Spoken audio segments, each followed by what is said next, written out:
Bahar Smith mencoba membelokkan sejarah proklamasi, membangun narasi bahwa proklamasi itu yang diproklamirkan oleh Presiden Soekarno sebelumnya minta izin dulu ke Habib Ali Kuitan sebagai gurunya, dan ini merupakan satu penyesatan yang luar biasa yang dilakukan oleh oknum habaib yang merupakan pendatang di negeri ini, tetapi alhamdulillah karena dibantah oleh pribumi.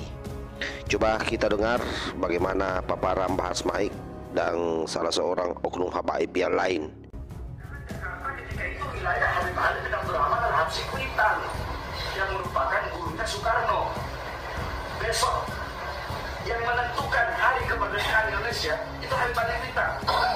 Tentukan hari kemerdekaan, tentukan hari kemerdekaan, yang menentukan itu Habib Ali tidak beramal Al-Habsyi Kuitan. Makanya jadi bukan coba Soekarno besok 17 Agustus 16 malamnya itu Soekarno ada di Kuitang nginep di rumah Habib Ali.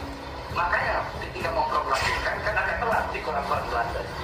Telat ketika mau proklamasikan kemerdekaan. Kenapa? Karena Soekarno tidur di rumah Habib Kuitang. Untuk Bung Karno bingung izin sampai Habib Ali, ya udah deh sana deh pergi pakai sarung. Itu waktu gambarnya ada di gedung Juang. Bung Karno pakai sarung, cium tangan sampai Habib Ali Kuitang. Makanya Habib Ali Kuitang bingung, kemana Pak Karno? Besoknya tinggal diumumin. Akhirnya pemuda-pemuda menyerahkan Bung Karno lagi ke rumahnya. Subuh-subuh saudah sahur. Subuh-subuh saudah sahur Bung Karno nyamar. Pakai sepedanya. Pak, jarak tempat tinggal Bung Karno sama tempat tinggal Habib Ali cuma berapa tindakan. Dari sini ke Jenderal Urip. Dari sini ke Jenderal Urip. Jadi pakai sepeda rally, sepeda ontel. Bung Karno bilang, Habib, ini gimana? Tinggal dikit lagi. Kalau enggak kita merdekain, Jepang mau kasih hadiah. Ingat Pak, setahun sebelumnya Jepang sudah ultimatum ingin memberikan Indonesia kemerdekaan dengan syarat yang penuh. Dengan syarat yang penuh. Tapi ulama kita, pejuang kita tolak. Akhirnya kata Habib Ali, udah bismillah. Ente kesana, ntar kita umumin di sini. Makanya Pak, di catatan sejarah Bung Karno bangunnya kesiangan. Kenapa proklamasi diumumin siang-siang? Lah kesiangan nemuin gurunya dulu Habib Ali bin Abdul Rahman di Kuitang. Makanya kesiangan. Habis bangun, lupa ngetik Pak. Ini ada di catatan nih. Tanahku yang ku cintai,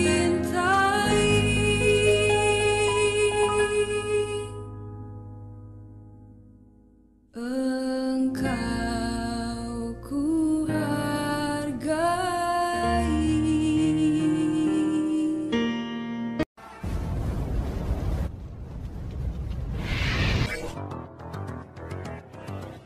Titik poinnya bahwa pada tanggal 16 malam itu Bung Karno nginep di rumah Habib Ali Al-Habsyi Kuitang dan minta izin untuk memproklamasikan kemerdekaannya. Jika Anda menyaksikan tayangan kami pada edisi Pak Ahmad Subarjo mungkin sudah terjawab, tetapi baiklah akan saya ulas lagi. Dengan 3 data buku ini saya pikir cukup ya. Ini ditulis oleh Pak Ahmad Subarjo sebagai pelaku sejarahnya. Ini adalah Bu Fatma, ini adalah buku penelitian. Sangat tidak mungkin Bung Karno pada malam itu berada atau pamit dulu ke Habib Ali Kuitang. Kenapa? Kita coba runut dari beberapa waktu sebelumnya. Tanggal 9 Agustus 1945, Bung Karno sudah tidak ada di Indonesia.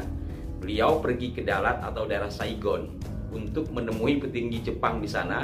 Bung Karno ada di buku ini ya, ditemani oleh Dr. Rajiman Widyodiningrat, Bung Hatta, dan dokter pribadi Bung Karno yaitu Dr. Raden Soeharto.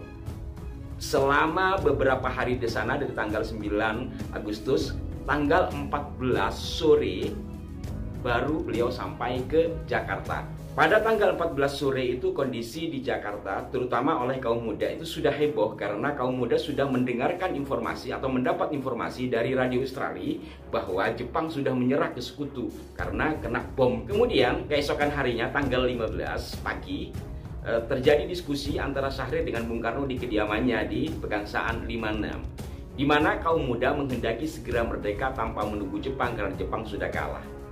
Sampai siang, kemudian Bung Karno, seperti dikisahkan oleh Pak Ahmad Subarjo, mencari informasi bersama Bung Hatta, menemui Maeda, benarkah Jepang sudah tunduk atau kalah dengan sekutu? Sebab informasi sebelumnya kan hanya melalui radio.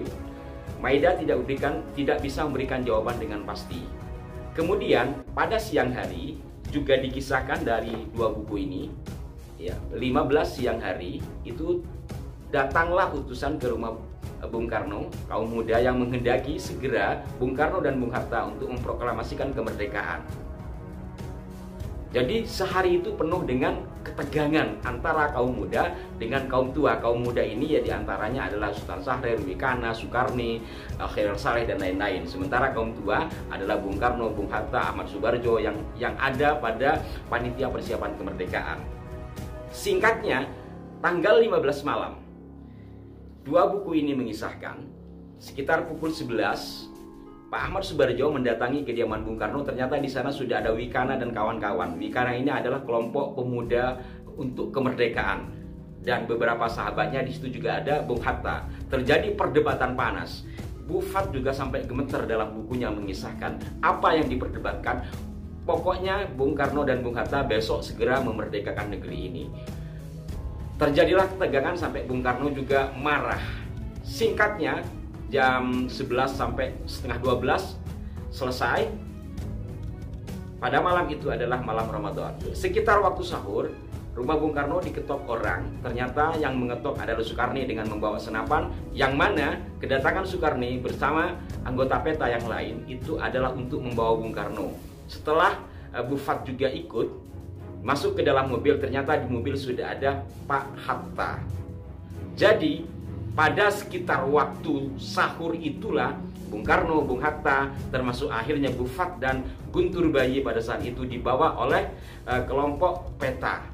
Di bawahnya kedua tokoh ini hasil rapat Khairil Saleh dan kawan-kawan karena gagal membujuk Bung Karno dan Bung Hatta untuk segera memerdekakan. Kemudian pada tanggal 16 pagi sekitar pukul 8, Pak Ahmad Subarjo mendapat laporan dari asistennya yakni Pak Sudiro bahwa Bung Karno dan Bung Hatta tidak ada di tempat seperti yang saya kisahkan beberapa edisi yang lalu. Kemudian mencari informasi, termasuk diantaranya adalah ke Maeda. Setelah menemui Maeda ternyata tidak diketahui bagaimana dan seperti apa. Lalu Pak Ahmad Subarjo datang ke kantornya, di mana kantor Pak Barjo ini pada bagian ruangan yang lain adalah kantor atau tempat anak-anak muda pejuang. Di sana beliau bertemu dengan seorang pemuda Wikana yang tadi malamnya berdebat dengan Pak Karno dan kawan-kawan. Wikana tidak bisa menjelaskan, lalu mendatangkan seorang pemuda yang lain, Pandu namanya. Pak Pandu juga tidak bisa memberikan penjelasan karena menurut Pak Pandu, Bung Karno dibawa oleh kelompok PETA dan kelompok muda ini tidak berani menyampaikan ada di mana dan untuk apa. Singkatnya, sampai siang hari pada sekitar pukul 2 tanggal 16 1945 selepas makan siang, Pak Ahmad Subarjo didatangi lagi oleh Wikana, Pandu dan Kunto, Yusuf Kunto. Yusuf Kunto ini adalah anggota PETA yang kemudian oleh Pak Ahmad Subarjo dimintai keterangan di mana Bung Karno berada dan terkait pula dengan rencana rapat panitia persiapan kemerdekaan. Karena tanggal 16 Agustus itu rencananya adalah rapat pertama panitia persiapan kemerdekaan. Kunto juga tidak mau menjelaskan awalnya, tapi atas desakan dan rayuan dari Pak Ahmad Subarjo akhirnya diperbolehkan untuk menemui Bung Karno, tetapi tidak boleh jalan sendiri atau hanya dengan Sudiro sebagai asisten ditemani oleh PETA. Pada sekitar pukul 4 sore berangkatlah mereka menuju ke sebuah tempat yang kemudian kita kenal dengan Rengas Dengklok. Setelah sampai di Rengas Dengklok, tidak serta-merta Pak Ahmad Subarjo boleh menemui Bung Karno dan Bung Hatta. Terjadi perdebatan dulu, bertemulah dengan ketua PETA atau pembesar PETA di sana, PETA Pembela Tanah Air ya, tentara bentukan Jepang, Mayor Subenu. terjadilah debat yang alot terkait dengan kemerdekaan. Singkatnya kemudian setelah berbagai cara disampaikan oleh Pak Ahmad Subarjo, maka luluh juga Pak Sudenu kemudian mengizinkan Bung Hatta dan Bung Karno dibawa ke Jakarta dengan catatan malam ini juga, tengah malam ini harus proklamasi kemerdekaan. Pak Barjo tidak bisa menyanggupi karena harus rapat dan segala macamnya. Lalu Pak Beno bilang besok pagi jam 6. Jam 6 masih memungkinkan belum, sehingga akhirnya sang mayor bertanya lebih tegas, kalau sampai tidak merdeka apa jaminannya? Dengan tegas pula Pak Ahmad Subarjo menjawab, setidaknya tengah hari besok, kalau sampai tidak terjadi proklamasi kemerdekaan, tembak saya, nyawa taruhan saya. Maka dari sini kemudian diperbolehkan pulang. Artinya kembali ke Jakarta sekitar pukul 9 malam. Pukul 9 malam dari Rengas Dengklok, bayangkan Rengas Dengklok pada tahun 1945 kayak apa naik mobil tua, begitu kisah dari Pak Ahmad Subarjo. Singkatnya pada sekitar pukul 11 atau 12 itu sampai ke Jakarta, menurunkan bufat, kemudian mengantar Pak Hatta, lalu mereka langsung menemui ke rumah Maida, Laksamana Muda Maida sebagai penghubung dari Angkatan Laut ke kaum nasionalis. Pada sekitar jam 1 atau jam 12 ke atas, rapat belum dimulai walaupun di rumah Maida sudah banyak orang, baik dari panitia persiapan kemerdekaan atau dari kaum muda pejuang. Tiba-tiba Pak Hatta dan Pak Karno berikut Maida keluar. Enggak ketahui awalnya kemana. Belakangan baru diketahui ternyata mereka bertiga itu menemui petinggi Angkatan Darat Jepang. Karena antara Angkatan Darat Jepang dengan Angkatan Laut itu berbeda. Sementara Maida adalah Angkatan Laut, khawatir di tengah rapat nanti terjadi sesuatu. Sementara Pak Barjo sendiri, seperti yang pernah saya kisahkan, dia dibawa Soekarni, katanya dipanggil oleh Sultan Syahrir ke daerah Manggarai kalau daerah sekarang. Ternyata setelah sampai Manggarai tidak bertemu, hanya menitipkan selembar kertas yang berisi nama-nama. Singkat cerita, pada sekitar jam 2 dini hari terjadilah rapat mereka bertiga di ruang makan dan menghadapi meja makan. Yang pertama tentang teks proklamasi.